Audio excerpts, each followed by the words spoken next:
Well, hello guys. Welcome to the Elsa Kurt Show. I'm Elsa Kurt, and I've already forewarned my guest. I am geeking out over this guest. He's Blaine Pardoe, and we're going to be talking about his books and a whole bunch more right after this.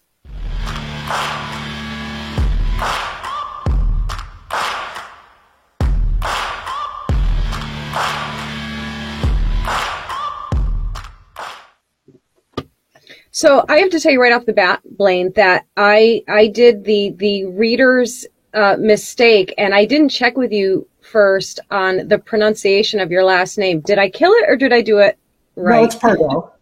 Okay, good. I just had that moment of panic where I went, wait a minute, I've only looked at it in print. I So know that anyhow, feeling. how are you? Thank you for joining I, me today. I'm doing great. A little bit of a head cold today, but other than that, it's not the COVID thing, so I'm happy. Yes, anything other than that, right? Ugh, I'm so tired. Are you tired of hearing that word? Like, I just want that word banished from our vocabulary. I mean, it's not ever going to I'm be, but tired of it being used as an excuse for a whole bunch of misdeeds more than I am yes, of hearing the word. And I'm tired of people yeah. being afraid. Really tired of people being afraid. Yes, absolutely. Same. I remember getting to a point, just to, sidetrack for a second. I remember getting to a point, it was like 2 years, 2 years probably before I actually got it. And I got to the point where I was like, I wanted it. I'm like, let's just get it done. Get it done already. I'm tired of it. Yeah. So, but yeah, I'm tired of people walking around with masks and looking at you funny if you sneeze in public. They're like, "Oh my God, that's the end of the world." It's going to yes. take us generations to shake this fear at this point. You aren't kidding, man. And I agree with you. I'm so stunned at how many people are still walking around with the masks. And I struggled all along because for the entire time I've been going back and forth between, I'm in Connecticut to Florida, practically every month. And, in Florida, they were not doing this. They were not acting crazy. They were just living life. And every time I would come back home, everybody was ultra masked, wearing surgical gloves and, just craziness. And I could not mentally adjust to the madness of it all.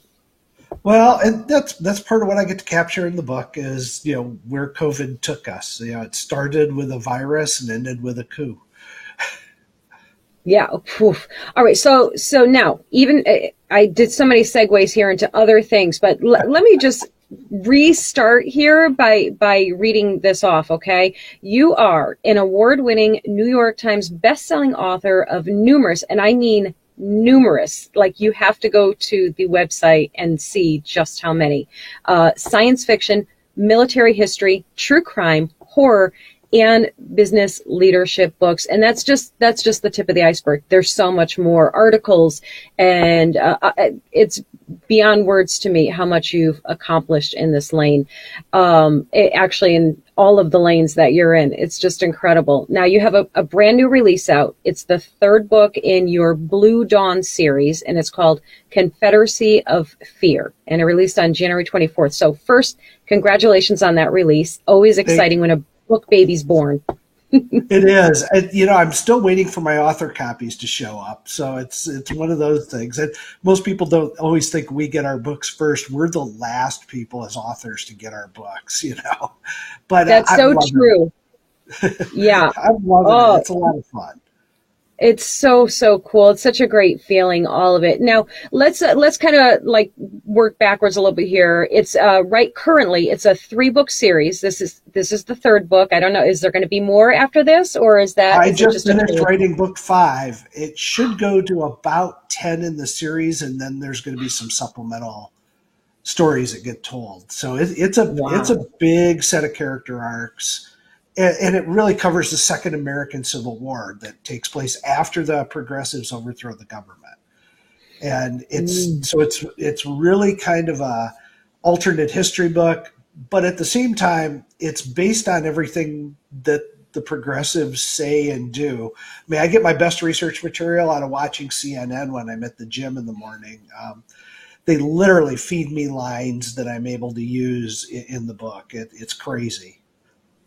I believe it. I don't doubt that for a second. It probably in some ways writes itself, right? Like you're just transcribing the insanity.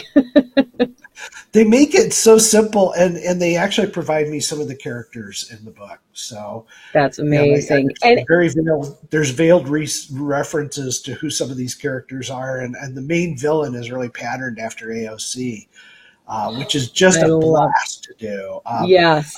Someone asked me they said, how would you describe the series? I said, well, on page 6 of Blue Dawn, I killed Joe Biden and Kamala Harris. Take it for what you heard, but get that on page 6. So it goes downhill from there. But it's a real interesting ride in this series. Yeah, so I'm gonna take a guess that the liberals are loving, the progressives are loving these books, and you. No, they hate me. And that's okay. I really don't, I'm not writing for popularity. I'm writing because I have great stories that I want to tell and some real fun characters to write about. The fact is, it should spawn a lot of conversation. It should spawn some debate. It should have people going, well, no, that couldn't happen here. The best compliment I've gotten from people when they read Confederacy or A Most on Civil War or Blue Dawn, any one of them, they go, I read the book and I was pissed off. And at the same time, I realized it was deadly accurate, and that makes you go, okay, I know I'm hitting the mark here because I'm really just amplifying the messages that are coming out of the Washington, D.C. area right now. And it's really designed to kind of captivate and make you think about what they're talking about and how far would they go if they got everything they wanted. If they executed a coup, how far would they go to preserve their power and to change the nature of our nation as we know it? And if you know anything at all, if you've been tracking, history and if just starting from the 70s with that progressive movement to where we're at today, I mean, really at this point, I feel like anything is believable, like anything is possible because things that I would have said 20 years ago, my God, even 10 years ago, if you had told me that would be happening today, I would say you're out of your mind. That could never happen here, not in America, and here we are. I wrote them in the book. I have this thing that they implemented called the Truth Reconciliation Committee, which is a committee that determines what is misinformation and censors it, and it's run by the government. Now, I wrote that 2 years ago, and it was in the second of the books. Here comes Joe Biden with his misinformation governance board. And I'm like, people tell me you can't, none of this stuff can come to pass. And I'm like, are you kidding? They're literally looking at my book and using it like a blueprint in some respects. Mm-hmm. It totally can happen here. And what we've seen with the Twitter files and all this other stuff of government involvement with censorship of conservatives and conservative voices and voices just of reason really do point to that. Yeah, it's just incredible, and your jaw must have just dropped when you essentially saw the equivalent of lines from your book come to life in real life, and that feeling had to have been in some ways awful, right? Like it's not something you don't want to come true, but there it was. Wow. Well, even this last weekend, I have in the book that they've nationalized all the police forces. And we heard that after this terrible incident in Memphis, that was something that was being floated around, was the nationalization of the police forces. Obama floated it around during his administration. Yes. And, I'm not making this stuff up. I'm taking what they say and making you, as a reader, see what that's going to look like. And I think you can't do that unless you do it fictionally. If I wrote this up as nonfiction and said this is what it would look like, people would argue about it, people would debate it, etc. But when you tell it as a fictional story, it makes it very real and it makes it very tangible for the reader to go, oh my God, I'm a little bit afraid of where this is going. That's a great way of putting it and a great way of doing that, of driving that message across. And as soon as you said it, my brain just kind of, whoa, You're so right, because we already know the minute you say anything that goes against the narrative, you're a conspiracy theorist, and of course we know how many of these conspiracies are not conspiracies. They are fact. And, now we're finding out after the fact, or they're finding out after the fact, well, dangerously after the fact. And they're like, oh, well, I guess that was true. Whoops, my bad. This is a palatable way for them to at least entertain some possibilities, some realities. And I think you hit it right on the head. This is the way to do it, because they'll argue anything else that comes at them in a nonfiction way, right? Well, for every, and I've said this as a joke, but it's the truth. For every fact that's out there, there's 3 counterfacts. We don't live in an era any longer. When I was a kid, you could turn on the news, watch Walter Cronkite, and that was the news. It was a fact. You didn't debate it. It was, this is tangible. It's real. That's what it is. Walter Cronkite couldn't survive today as a journalist, because if he came out and said the sky is blue, there'd be 3 people saying, not only is it not blue, it's red, it's purple, and the world is flat. They would go down all of the rabbit holes to the point where, real journalism just gets lost. And I think that's right. Part of the price we've had to pay in recent years for the internet and for the connectivity that everybody has. Yeah, that's so true. Yeah, poor Walter Cronkite would have been canceled at this point, right? Yeah. Just canceled for having the audacity, right?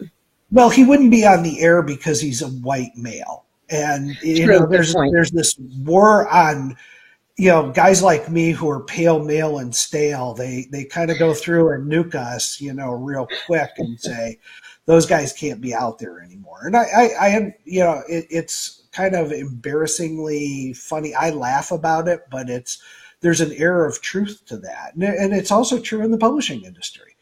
If you try to go to a mainstream publisher anymore and you're not a female, lesbian, trans, whatever, who's of some sort of an oppressed class, it doesn't matter what the actual quality of your content is or your book, you're not going to get published. I'm glad you said that, because I was wondering about that almost immediately when I saw the whole copy of what the book was, or books are about. And did you face, now you're a multi-published author and your work stands on its own, but did you get pushback for the types of books that you're writing?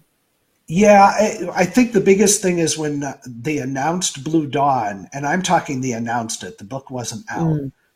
I had an online stalker who threatened my life, and I had to go get a protective order against this person.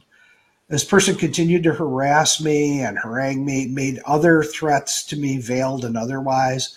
Law enforcement got involved. It got messy. And that person eventually convinced a publisher who I'd been writing for 37 years, writing science fiction, to essentially delist me and no longer publish my work. They canceled 7 contracts with me going forward. And it was simply, the impetus for all of this was, when I first published the Blue Dawn books. But, I'm not the kind of person that's going to back down from stuff like that. I'm not going to apologize for my political views. I'm not going to compromise my values. I am who I am. I'm not ashamed of what I believe in any way, shape, or form. And I'm just going to go out and be successful. And I found, the Blue Dawn series, and I just started a new series. It went to #1 in its category and bestseller on Amazon. So, this cancel culture really doesn't have the teeth that everyone thinks it does, but they generate a lot of fear. And hence the title of this book. You really get to that root cause of this. They market fear, they peddle fear, and they use fear. I don't mind the fact that I got canceled. I think in many respects, I'm making more money now, reaching a broader audience, selling more books, and writing about the things I want to write about. Now, normal publishers never would have picked up this Blue Dawn series. Defiance Press is a publisher that focuses on conservative voices. They immediately picked it up when I went to them, and they have been incredibly supportive all throughout this. I mean, they recognize that conservatives need a channel to be able to get out as well. So Mm. it's great to be able to do it, and I'm happy that it's been so successful. That's amazing and just so incredible. And you said everything you said. Actually, I'm like nodding my head so hard it's going to break off. But that you said they don't have the teeth that they think they do, and the fear tactics, and that is so incredibly true, because when you look at things just as simple as sales and popularity and charts and numbers, where conservative voices are actually sitting with the people, and that includes things like Netflix and what things are actually popular and number one. It's not this radical progressive nonsense that is hitting those number one spots. It's the voices of sanity, really, that are, Yeah. So the people are not, they're not embracing the lunacy. They just want us to think that the lunacy is what is the norm, so to speak. And I think that's such an important realization to come to for people who are quiet, people who are either conservative or Republican or just moderate, just neutral, and afraid to say anything at all because of these big mouths. They need to realize that they are not the majority. And I think everything that you just said is further proof of that. It's funny, though. They drive people who are conservative into quiet, into silence. And this is about censorship. The old model used to be, look, I don't like your politics. I'm not going to buy your book. The cancel culture crowd goes, I don't like your politics. Your book can't be published, and you can't publish anything going forward because no one can read your book. And, Right. and it's a weird twist on logic and thinking, and it doesn't work. It was amazing to me when I got targeted by this. I don't consider myself a victim of the cancel culture. I was more targeted by the cancel culture. And what really has been interesting about it is the number of people who reached out to me directly. I have over 100 emails from fans of mine who were like, I'm not going to post anything online about this, but I fully support you. You've been writing books since I was a little kid, which made me feel old. But, people that really supported me, but they were essentially not going to post that online because the woke crowd was going after them because they were supporting me. And if you said, well, like, I support what Blaine Pardo's doing, you became just as bad as what they were trying to paint me as. And it's crazy. It's absolutely insane. I so agree with you, and I've experienced it too. I've had the same type of thing. I've always been, for as long as I've been with my husband, he's a police officer, and I'm a big mouth. I've been very vocal of my support of the good men and women behind the badges, and my support of military, and my love for this country, and I have never been quiet about it. And my husband was actually a little concerned for me because he said, well, you're writing books and you're trying to establish a presence and grow your platform, and you're going to drive people away. And I said, I don't actually care. I don't want those people. They're not my people, so I don't care. And but same type of thing. I would get so many private messages from people who would say, I love what you're doing. Keep doing it. It's great. I'm right with you, but I can't say anything. I can't say anything on my page because my cousin, my friend, my so-and-so, people will get mad at me and I just can't. And I used to say, that's okay. I totally understand. No, don't worry. I don't want you to have that kind of burden on you. I can take it. We're good. And I've left that mindset because now it's like, well, look what happens because here's where we're at, because people are afraid to stand up and speak up. And there's more of us than of them. And so now I'm not quite as forgiving when people say, I can't say anything. And, I don't bully them. I'm not a progressive. I'm not a liberal. I'm not going to bully them, but I encourage them kindly to speak up. Well, I feel the same way. I feel bad that people are intimidated by people who are just loud voices on the internet. And what I found with the woke, when you look at them, they don't contribute to society. They don't create. Most of Right. them have meaningless jobs that, they're not big contributors to anything. The only place they have any consequence is when they get on Twitter or Facebook and bash Right. somebody. Mm-hmm. And so all they have is their negativity, all they have is their hate, all they have is their vitriol, and that's it. That's their entire existence. And they love being engaged, etc., and recognized as Mm-hmm. I'm this social justice warrior. I'm out here after these horrible people. I'm going to crush them and defeat them. And I found the best revenge was to just go out and be damn successful. Go out, Absolutely. write books, sell them, and make people happy. And And write you them know, into the books. Now you've become a character in my book, right? a little bit, yeah. I try not to give them that much credibility, but believe me, there are a few subtle jabs now and then. It's amazing to me that how these people operate and what they think, and their mindset is so twisted and so dark. Hmm. And I think a lot of it was fueled when we were locked up with COVID. We told everybody, stay at home, be on the internet, don't go out, Hmm. and it made things worse, much Yes. worse. When did you start? It's kind of related. When did you start writing this specific series? When was the first book written? I Was it started, not during I COVID? actually, no, no, no. I actually started it in 2019. Oh, wow. The Okay. book was done and I made one change in 2020 because originally in the first few chapters I had Trump winning the election, and that's what triggered the overthrow of the government. And the Okay. minute the Democrats said they suddenly flipped their position and were all in favor of mail-in voting, I said, okay, the fix is in. So Trump Mm. isn't going to win. And so Hmm. I had to make that one change as a result of, and it was before the election took place, but I said, I can see the handwriting on the wall. That's not going to Mm. happen. So I, I had the first book written then, and the books have been coming out regularly. Like I said, I've just finished book 5 this week, actually. It's So amazing. I'm having a blast with it. To me, it's just fun to do. I love it. Let me writer geek out on you. How long does it take you to write a book, average, Okay. typically? And I'm talking a book around 124,000 words. Okay. Okay. And everybody thinks writers think about pages, but everybody uses different margins, different fonts. It doesn't work. Right. Uh, Word count. Yep. 124,000 words. The last book I wrote that was 124,000 words, it took me 8 weeks to get to first draft. Okay. That's So, amazing. you know, yeah, well, I started a book today, actually. I just started work on a book. I've already gotten 1,500 words done. So, That's it's fantastic.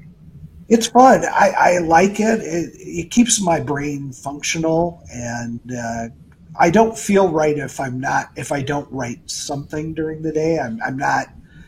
It's just like it's like if you exercise every day. I exercise 6 days a week, and Hmm. if I don't go for some reason, it's like it throws me off all day. Then I haven't done that. So it's just a muscle you operate with. Right. So how do you do with yours? What's your Yeah, productivity? so I am nowhere near as prolific as you are, but same system. I do when I first started, I just would write whenever the mood hit me, and then I started reading about what the pros do and that they treat it like a job, and you sit down and you essentially clock in, and this is your writing time and routine and all that stuff. And yeah, so when I'm writing, when I'm on fire, I have done a book in 8 weeks, but I typically give myself about 4 months.